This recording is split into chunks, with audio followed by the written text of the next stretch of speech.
everybody, and welcome to another exciting, fun-filled episode of Radiorama, where, as the name implies, I show you how to work on radios. And today we have a very worn-out Zenith. I'm trying to remember the model number. It is a model number H511, and the nickname of these guys is called a Racetrack for obvious reasons, because like seems like kind of racetracky looking. This was donated to us probably about 2 months ago, and it's been sitting over at the museum because I don't want to deal with it. It looks like it's too far gone. It's a shame. These do have collector's value, and I think let me do a little test here. The bakelight's gone.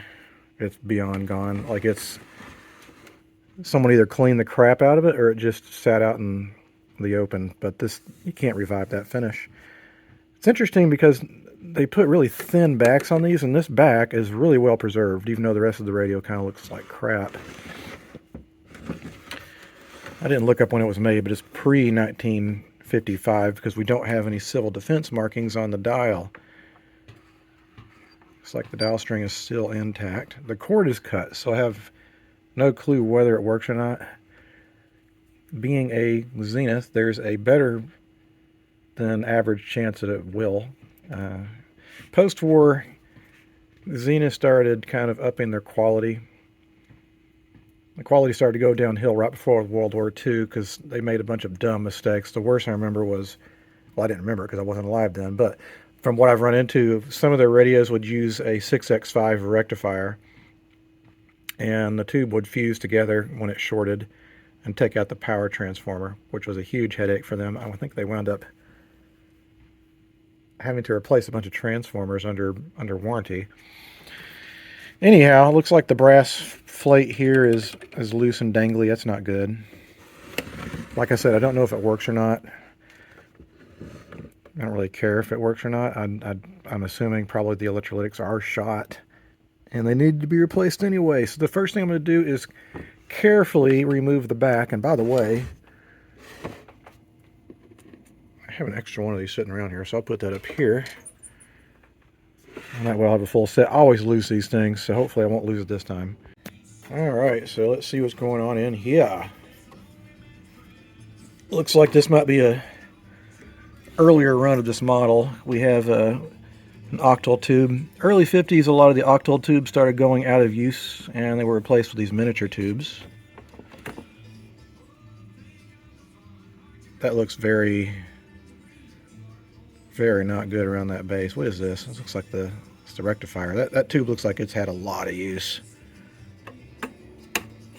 Looks can be deceiving though. That could just be the getter, and it formed weird when it was made in the factory. We have a pilot lamp up here. They must have had issues with stability with this case. They have this, I've seen this in the other versions of this model. Looks like the speaker comes just unplugged. There's two screws that hold the chassis in. And there's a pilot light up here that pulls off as well. I'm going to desolder the back. I want to put the back away for safekeeping because it's so nice. Usually these are just completely messed up because the first time anyone replaces the tubes, they yank it off there and they break the tabs and then it doesn't fit. I did want to show something that's very critical with this model when it comes to disassembling it, which is you need to make sure and turn the dial up until you see this little depression here. And you just push that through. Otherwise, you'll bend the indicator. Well, here is the filthy chassis that came out of it. And I gotta tell you, it smells like cigarettes. Everyone smoked back then, so this one was a heavy smoker radio. It looks like, it's not surprising, there's no replacement parts in here. These are all original parts. Again, Zenith was pretty well known by this time period to make good stuff. It cost a little bit more, but not without unreasonable prices. We have this electrolytic up here, and it looks like there's 2 values in it, 2 or 3 values. No, it's got 2 values. 60 microfarads and 20 microfarads. You know what? Like, these things are not super critical. So what I'm going to do is I'm going to put two 47 microfarad caps in here. And when you do so, it's really important to pay attention to how it's grounded, because this is not a hot chassis set. Hot chassis set, you'd probably have the electrolytic going directly to the chassis, but instead it's sitting on the spacer. And these leads here that are coming out of the bottom of the aluminum can, which is inside that paper tube, that's your floating ground. And that floating ground goes through this capacitor to chassis ground. And I can't see what that says, but 0.05. So that's much too big of a value. Actually, it's by today's standards, it's probably on the line. Like, you'd probably not feel great if you touched this chassis and ground at the same time, which, granted, it's not easy to do. In fact, it's not easy to touch this case. It's recessed and screwed in the interior. On this one, you'd have to take the knobs off, and then, you know, and the knobs weren't easy to remove, so you'd have to really want to do it, but you'd still get a little bit of a jolt. So we're going to replace that cap with a safety capacitor that's going to reduce that current potential to chassis. Sometimes it affects the IF signal a little bit, but it's not been my experience with these Zeniths. Usually in some of the shittier brands, maybe. Not much going on in here. We have those two electrolytics and then 4 paper caps. The rest of these are ceramic. We got this one, this one, this one, this one. I can't tell. Maybe, no, that's probably a resistor. I'm guessing it's a resistor. Some of these companies had some strange components that they were going around post-war. Anyhow, so I'll replace these two. You can see there's a bunch of crap that's soldered to each lug, so it's a matter of like relocating wires to the new capacitors. Okay, well, I'm about partially done here, and I got one cap replaced. The other one I'm going to wire in, but I realized the to the ground cap is kind of buried underneath there, so I want to go ahead and replace that before I replace. Well, it'll clear up some more room for this guy, which is the other electrolytic, because I want to replace this big guy with this tiny little cap. It's a X2 Y2 across the line cap, 250 AC, I think 2K DC, and they will split open versus fusing if it gets zapped really bad. And that just goes to chassis ground, so I'll see if I can find any other grounds nearby. I don't really see any. I think it's going to have to be that, because that's the only place I can see. So let me solder that in and replace the other electrolytic, then we can test fire it to see if it actually works. Okay, so we got both electrolytics replaced, and temporarily I've got death wires connected. Let's see. Let's plug it in and see if it does anything. This is cold start. There we go. Plug it in. Pilot light came on, so that means probably filament string is working, which it is. I can see. Got a temporary speaker hooked up here. Actually, let me unplug this for just a second. I see something I don't like. That is touching something that I don't like. Okay, let me try this again. Let me get my wires separated. Good. Alright, let's try it again. There we go. Will there be fireworks? Who knows? You never know with these things.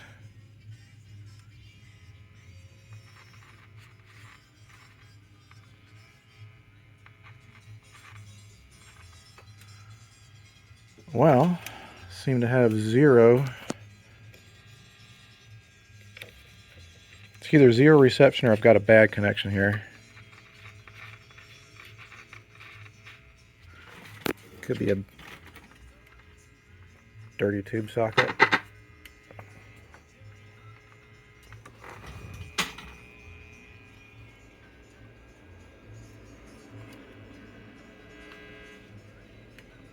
Alright, well, got audio. Probably a B+, but we have no radio, so it's time to start doing some investigation. Okay, I am picking up some radio, but it's extremely weak. So I think the next thing to do, the easiest thing to do, is check our tubes. We just could have some very, very weak tubes in there because they look like they have been heavily burned and used. Alright, well, I got my old trusty Hickok TV7 out. And I know I brag about this stupid thing a lot, but I really like using it. It's basically a military grade tube tester. And as we all know about the glorious U.S. military, is like Uncle Sam comes and says, I don't care, I'll spend as much money as possible. And the result is something that's basically bomb proof. I did a test on this tube. Here's what it's doing. Minimum conductance is supposed to be at around 36. And initially it would jump up to at least 45. The emission on that tube is hosed. Let me do a short test to see what's going on with that too. Not shorted, but that tube is very, very, very, very weak. So we need to replace that. I suspect some of these other tubes are going to be just as bad. Turns out the rectifier tube, I was suspicious about that. Look at all that. Looks like getter material on the bottom. Usually it's not on the bottom. Usually it's on the top or sides. Test's okay. I'm going to do a short test. It is very shorted out. So that would probably explain a lot. The 12B-A6 tested okay. I haven't tested 50L6. I'm just going to test all of them. Because if we've got two that are bad so far, again, I think I'm suspicious this thing was used a lot. It's had a lot of hours on it. 50L6 is done. Done, more than done. Like, it has filament. Check out this emission. Well, never mind, it just came to life. What is it supposed to be? See, 50L6, minimum 45.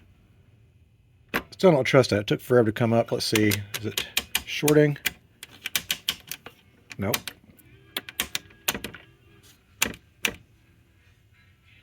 Well, I might as well stick it in there and see what happens. Let's see, let's try this again.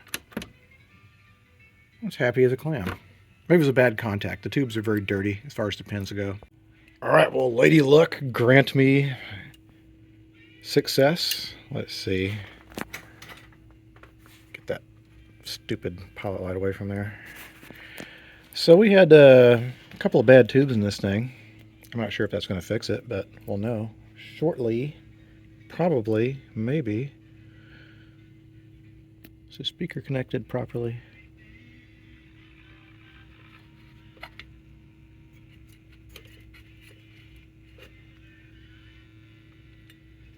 I thought I heard radio there for just a second.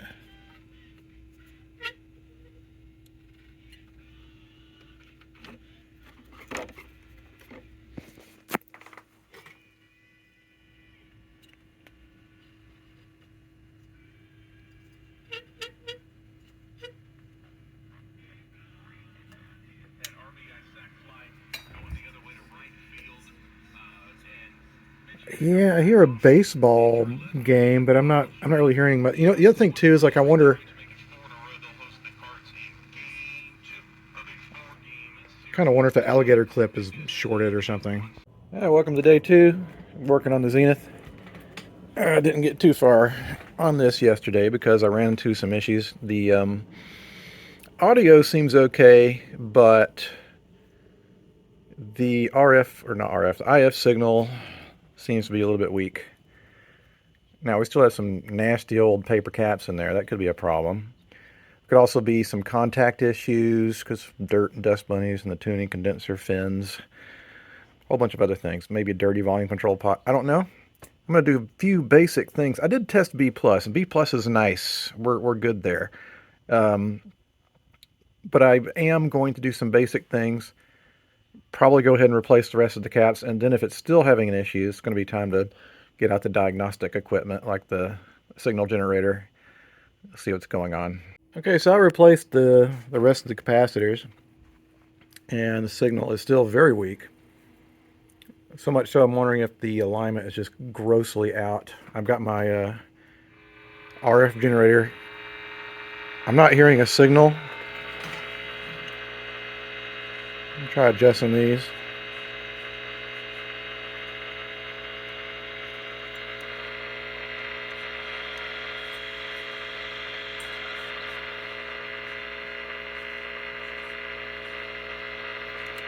Something is very, very messed up here.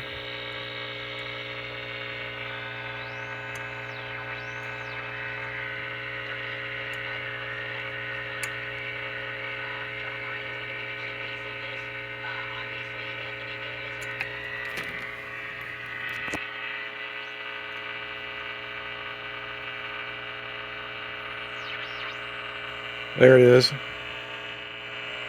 I can just barely hear that signal.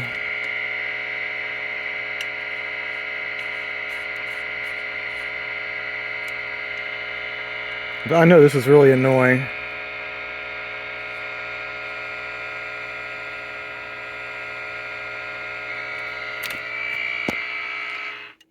That is maximum hum, but there's clearly a lot of weird distortion going on with this thing.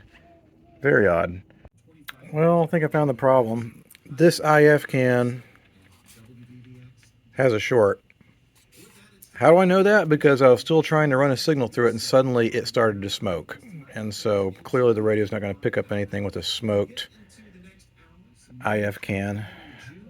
I don't know if I have any sitting around in my supplies. If not, I'll have to go to the museum tomorrow and get some more. Well, I took the can apart and the coil didn't burn up. It's this silver mica capacitor. And it appears to have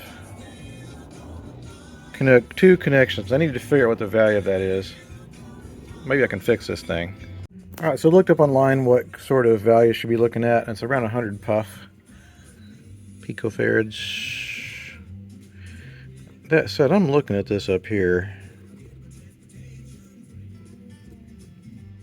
Man, that sure does not look good. I think I need to make sure is that winding is not open. If it's open, then I'm going to have to get another transformer, because I can't rewind that.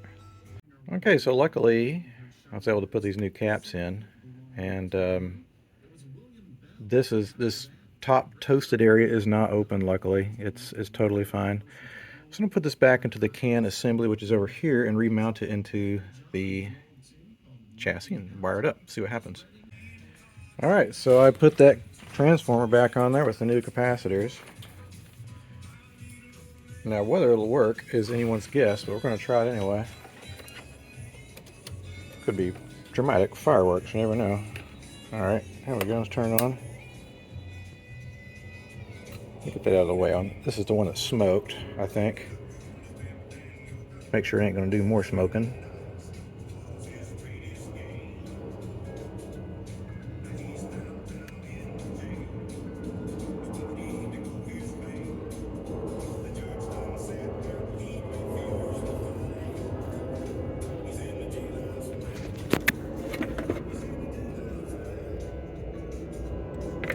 Well, all I hear is a buzz. I don't hear any stations.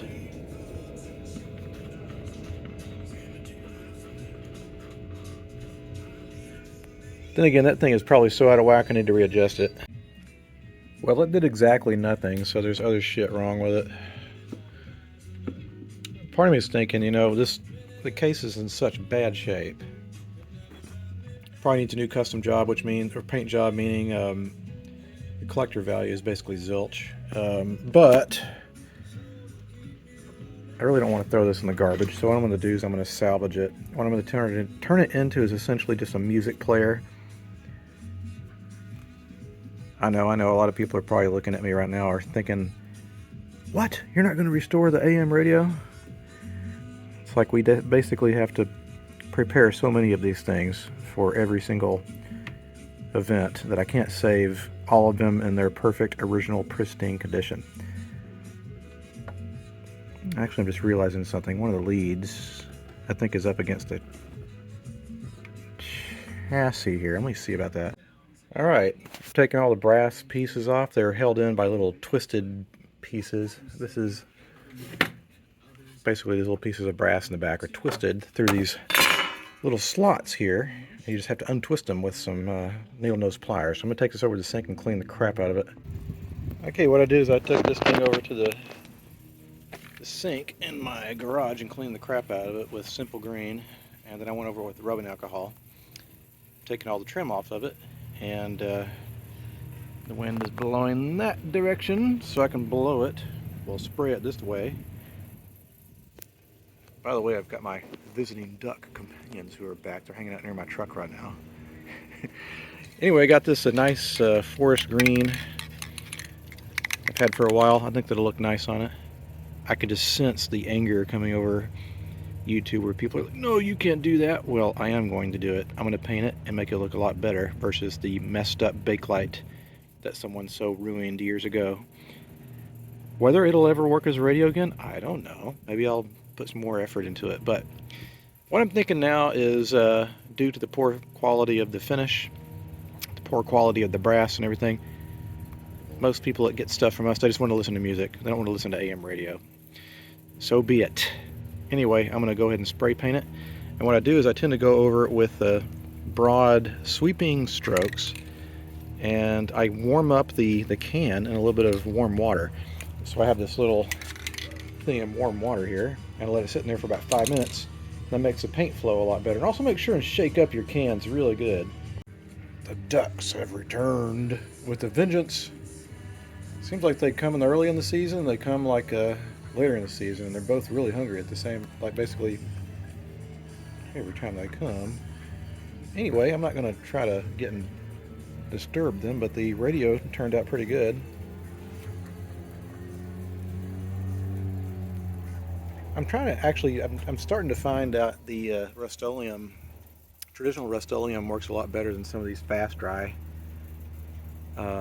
spray paint products. Just like it settles out a little bit slower, so you get a little bit more of a glossy finish. Alright, ducks.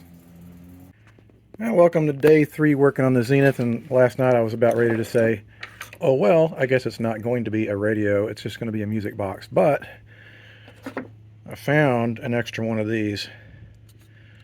It's the same 455 kilohertz or kilocycle, whatever setting I need. So I'm going to install it and see if that solves our problem. Alright, so the new transformer's installed.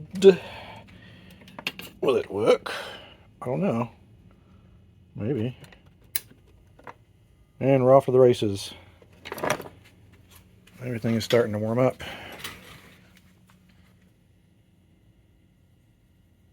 And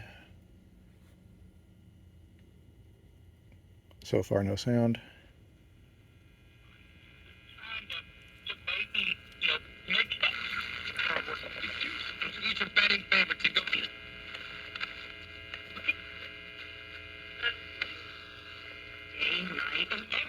Working a lot better.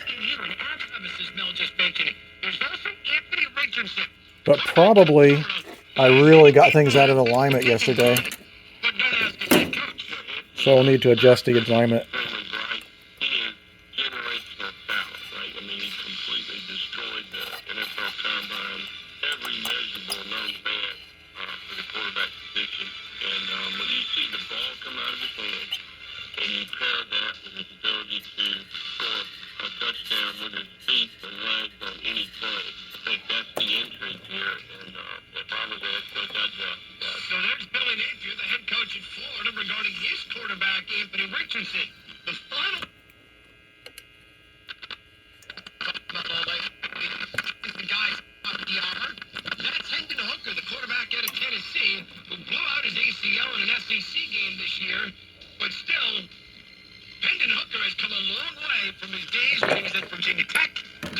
That still sounds distorted. Started running some diagnostics, and I've got some resistors in here that are way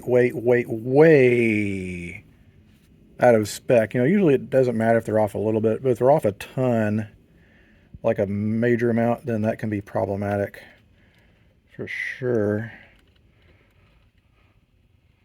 I'm looking at this here too, and I'm wondering, was that insulation coming off there? Yeah, that might have been touching there. Interesting, but I do need to replace this guy. It's supposed to be like 2 mega ohms. It's measuring more like 4. It's double. I haven't measured this one yet either, but it's probably the same. This one I think is way off too. So I need to replace these guys. Okay, so I'm starting to do some sleuthing here, and according to the schematic, this connection here is supposed to have 285 volts on it, and I've got 6 volts. So something between here and here is problematic. see what is on this connection here. 30 volts, 100 volts.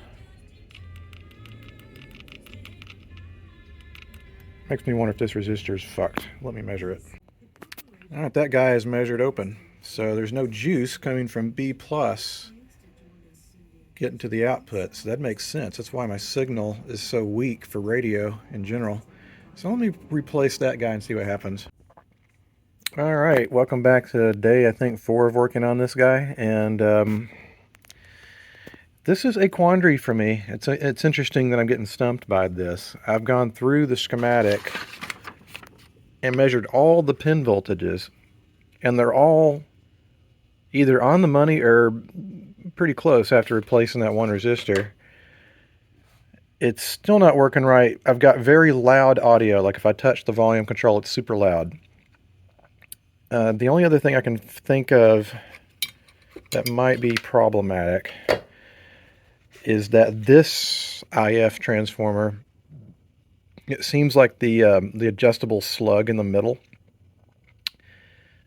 is stripped out. Like it seems like it's not really moving up and down, which is a problem. That means that I can't really very easily align it.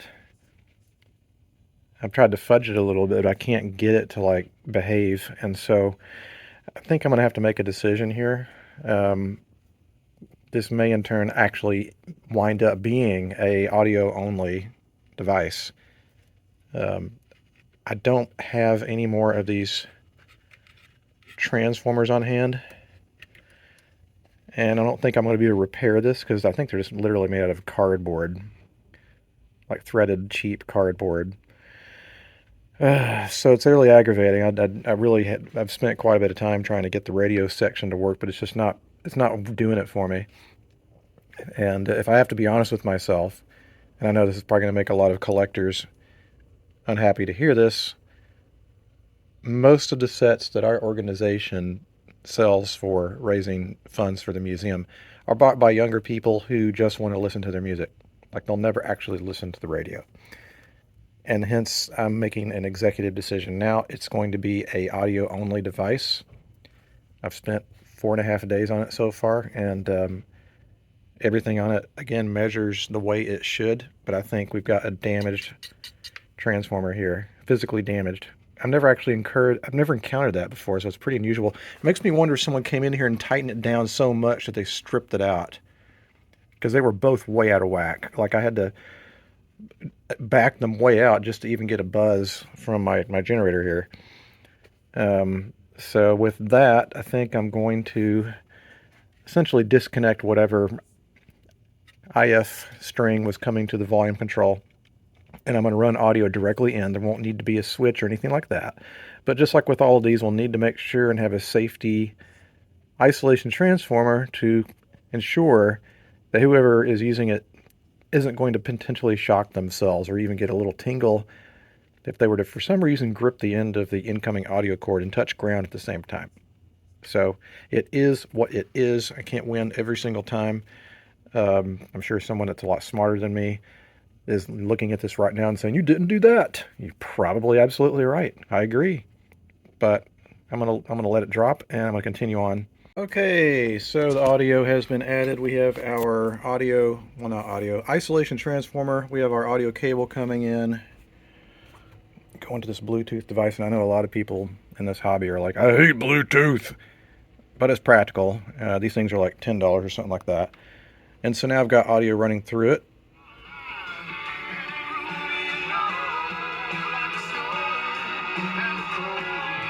It's not bad. It says it's console tone on the front, but that certainly does not sound like a console. Before I button it up, I intend to put a little glue on top of this so that if this ever breaks free, and if it touches anything electrical in there, it's still going to have some insulation around it. And also prevents it from, I put like Gorilla super glue. I've never had one of these break free, but I'm just OCD about that stuff. And then after that, it's going to be time to start working on some other stuff, like the brasses are kind of looking pretty bad. Some cosmetic work. I did a great job of punching the hole in the speaker, so we need to fill that in with a little silicone glue. You don't want to use anything hard. You got to use something that stays permanently flexible. So there you have it. That's where we're at right now. Well, me and my wife decided to take a weekend trip up the California coast. And the fog is not rolled off yet. But we're on the coast. And we're hanging out with the cows. Beautiful day. Be more beautiful when the fog rolls away, but it's nice to kind of get away from the radios for a little bit. I feel like I needed this vacation. And here we are. We're making like fried mussels from the ocean. Grilled. Yes. Anyway, I don't usually like weird seafoody things like this, but this is pretty good. Again, it's much different than working on radios. Thank you, Dave. Welcome. Alright, I'm back from the vacation. Back to the noisy washing machine over there. I think it heard me talking about it. Now it's slowing down a little bit. We got that thing at a yard sale, and we got it very cheap. And we thought, well, we got this thing for a steal. What they didn't tell you is it's really loud when it gets into the spin cycle. Anyway, what I'm going to do is polish up the brass on this. I started on it by hand a couple days ago, but I'm going to finish up with this mechanical buffer and some Novus number 2. I find that Novus number 2 is kind of like the WD-40 of polishes. It works on everything. Paint, metal, plastic, everything. And I buy it by a huge jug at a time. It's cheaper that way. I think a big bottle of this is about $25. Tends to last me about a year, so it's well worth it. Alright, well, it's not perfect, but it sure looks a lot better than it did. Anyway, today is like radio polishing day. I'm polishing up a bunch of recent repainted sets just to get them an extra little bit of gloss. Do the same with this one. This one's been curing for about 4 days now, so the paint's hardened up enough. I want to get like a mirror finish on it. The thing is, you want to make it look believable. You don't want to make it look like there was a spray paint job. In fact, I'm thinking about it more because there's a guy on this channel who made really a rude comment. He said, "You don't know how to spray paint." I was like, probably I don't, but if I can make it look good, who cares? Alright, so this is after several passes of the buffer. And we can see it looks pretty much like a mirror. I'm not good at doing I need to figure out how to do this. There's some way where you can get a white crayon or something like that and smear it over this and then wipe off the excess. I've never done it. I don't have any white crayons, so maybe I'll try it. I need to put the brasses back on, and then it'll be time to put the guts in. Alright, so it's now back together again. Looking pretty good. Got the little Zenith light coming through here. Audio through.